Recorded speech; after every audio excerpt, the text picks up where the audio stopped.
காலத்தை வென்ற சரித்திர நாயகர் கல்கியின் கல்வனின் காதலி. அத்தியாயம் 35. சகோதரி சாரதாமணி.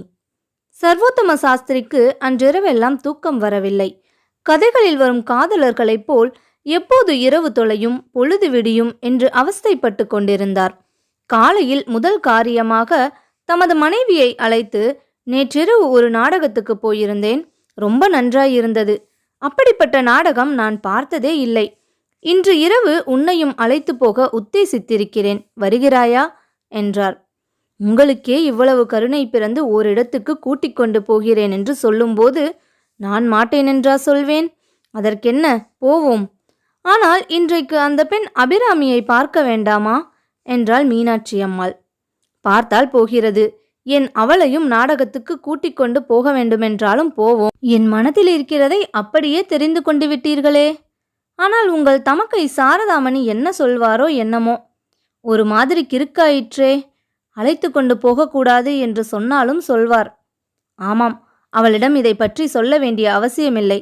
ஒரு நாளைக்கு எங்களுடன் இருக்கட்டும், நாளைக்கு கொண்டு வந்து விட்டுவிடுகிறோம் என்று சொன்னால் போயிற்று.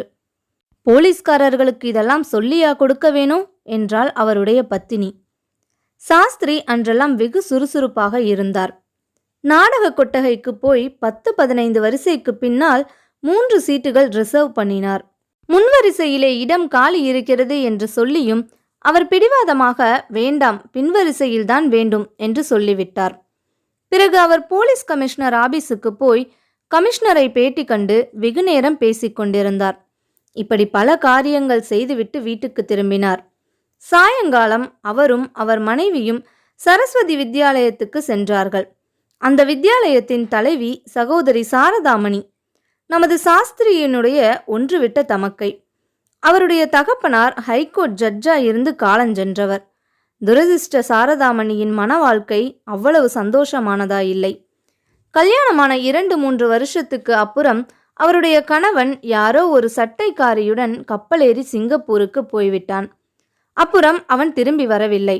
இவ்வாறு பெரும் துர்பாக்கியத்துக்காலான சாரதாமணிக்கு அவருடைய தகப்பனார் நிறைய சொத்துக்கள் வைத்துவிட்டு காலஞ்சென்றார்.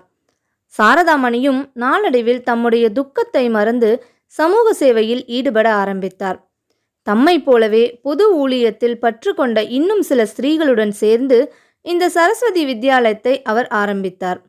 நாளடைவில் மற்றவர்களுடைய சிரத்தை குறைந்து போய்விட வித்யாலயத்தின் பொறுப்பு முழுவதும் கடைசியாக அவர் மேல் சார்ந்துவிட்டது. அப்படி சார்ந்தது முதல் வித்யாலயத்தில் அவருடைய சிரத்தையும் பன்மடங்கு அதிகமாயிற்று. அவரது உலகமே வித்யாலயத்துக்குள் அடங்கிவிட்டதென்று கூறலாம். ஒரு சங்கீத வித்வான் நன்றாய் பாடுகிறார் என்று யாராவது சொன்னால் அவர் நமது வித்யாலயத்துக்கு ஒரு பெனிஃபிட் பர்ஃபார்மன்ஸ் கொடுப்பாரா என்று கேட்பார். யாராவது ஒரு தலைவர் சென்னைக்கு வருகிறார் என்று கேள்விப்பட்டால் அவரை வித்யாலயத்துக்கு வரச் செய்ய உடனே முயற்சி தொடங்கிவிடுவார். யாராவது ஒரு வக்கீலுக்கு நிறைய வரும்படி வருகிறதென்று கேள்விப்பட்டால் அவரிடம் நமது வித்யாலயத்துக்கு ஏதாவது நன்கொடை வசூலிக்க வேண்டுமே என்று யோசனை செய்வார். யாராவது ஒரு பெண் முதல் வகுப்பில் BA பாஸ் செய்தாள் என்று அறிந்தால் அவளை நமது வித்யாலயத்தில் வாத்தியாராக செய்துவிட்டால் தேவலை என்றுதான் எண்ணமிடுவார். இத்தகைய அவருடைய சுபாவத்தை நன்கு அறிந்தவராதலால் சாஸ்திரி பேச்சின் ஆரம்பத்திலேயே, சாரதா, இந்த வித்யாலயத்தை பார்க்கும்போது நாங்கள் எல்லோரும் எதற்காக ஜீவித்திருக்கிறோம் என்று தோன்றுகிறது. இப்பேற்பட்ட உத்தமமான காரியத்துக்கு ஒரு உதவியும் செய்யாத ஜென்மமும் ஒரு ஜென்மமா என்று புகழுரையையும் ஆத்ம நித்தனையையும் கலந்து கூறினார். அதென்ன அண்ணா அப்படி சொல்கிறாய்? நீயும் தான் பெரிய உதவி செய்திருக்கிறாயே. அந்த பெண் அபிராமியை எங்கள் வித்யாலயத்துக்கு அனுப்பியதே ஒரு உதவிதானே என்றார் சகோதரி சாரதாமணி. ஆனால் அந்த மாதிரி உதவி இன்னும் எத்தனையோ பேர் உங்களுக்கு செய்ய தயாராயிருப்பார்கள். பெண்களை அனுப்பி வைப்பதுதானா கஷ்டம் என்றாள் மீனாட்சி. அப்படி இல்லை அம்மா, அபிராமியை போன்ற புத்திசாலி பெண்ணை அனுப்பி வைத்ததே ஒரு உதவிதான். நிஜமாகவா? அவள் சமர்த்தா இருக்கிறாளா? அபிராமி ரொம்ப சமர்த்து. வித்யாலயத்திலேயே சங்கீதத்தில் அவள்தான் முதல். இப்போது வித்யாலயத்து பெண்களை கொண்டு ஒரு நாடகம் தயாரித்து கொண்டிருக்கிறோம். அதற்கு வேண்டிய பாட்டுகள் எல்லாம் அவள்தான் இட்டு கட்டுகிறாள்.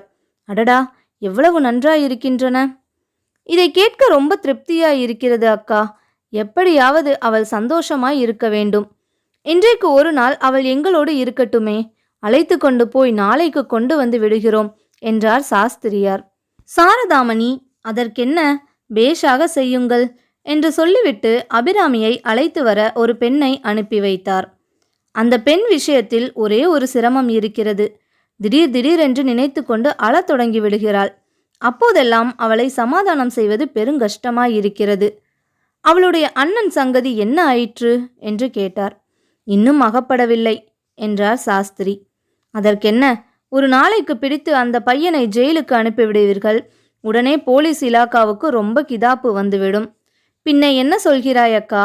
திருடர்களை பிடித்து ஜெயிலுக்கு அனுப்பாவிட்டால் சமூகம் எப்படி நடைபெறும்? ஆமாம், திருடர்களை எல்லாம் பிடித்து ஜெயிலுக்கு அனுப்புவதென்றால் முதலில் இந்த ஊரிலே இருக்கிற ஹைகோர்ட் ஜட்ஜுகள், வக்கீல்கள், உத்தியோகஸ்தர்கள், சட்டசபை மெம்பர்கள் எல்லாரையும் ஜெயிலுக்கு அனுப்பி வைக்க வேண்டும். நீயும் நானும் கூட போக வேண்டியதுதான். மகாத்மா காந்தி என்ன சொல்கிறார்? நம்முடைய கையால் உழைத்து பாடுபட்டு சம்பாதிப்பதை தவிர பாக்கி விதத்தில் பெறும் சொத்தெல்லாம் திருட்டுத்தான் என்கிறார். அந்தபடி பார்த்தால் இன்றைய தினம் பங்களாக்களில் வாழ்ந்து மோட்டார் சவாரி செய்து கொண்டிருப்பவர்களெல்லாம் முதலிலே ஜெயிலுக்கு போயாக வேண்டும், இல்லையா? சாரதா, அவ்வளவு பெரிய தத்துவம் நமக்கு கட்டி வராது. அது வருகிற போது வரட்டும். ஆனால் இன்னொரு விதத்தில் நீ சொல்கிறதை நான் ஒப்புக்கொள்கிறேன். சாதாரணமாய் ஜெயிலுக்கு போகிற திருடர்களை விட வெளியில் இருக்கும் திருடர்கள்தான் அதிகம். இதை கேள். எங்கள் ஜில்லாவில் ராவ் சாஹிப் சட்டநாத உடையார் என்று ஒரு பெரிய மனுஷர் இருக்கிறார். அவர் சுங்க திருடர் என்பது எல்லாருக்கும் தெரியும். காரைக்காலிலிருந்தும் புதுச்சேரியிலிருந்தும் வரி கொடாமல் சாமான் கொண்டு வருவதுதான் அவருக்கு வேலை. இதிலேயே கொழுத்த பணக்காரராகி விட்டார். ஆனாலும் அவரை இதுவரையில் ஒன்றும் செய்ய முடியவில்லை.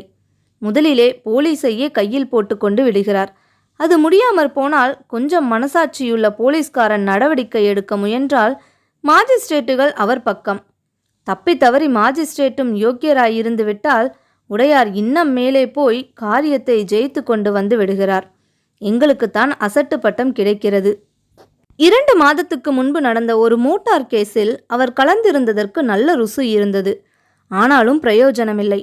2 நாளைக்கு முன்பு அவருக்கு ஹானரரி மாஜிஸ்ட்ரேட் வேலை கொடுத்திருப்பதாய் பத்திரிகையிலே செய்தி வெளியாகியிருக்கிறது.